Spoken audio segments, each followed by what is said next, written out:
بعد 17 سنة رجعت وقفت على هالبحر، بحر سوريا.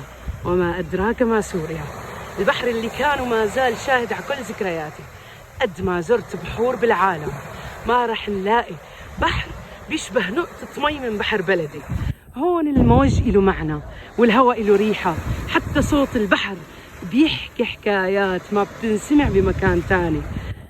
يمكن الغربة تعطينا مناظر حلوة صح، بس الوطن بيعطيك إحساس ما بينوصف لو فتلت كل العالم.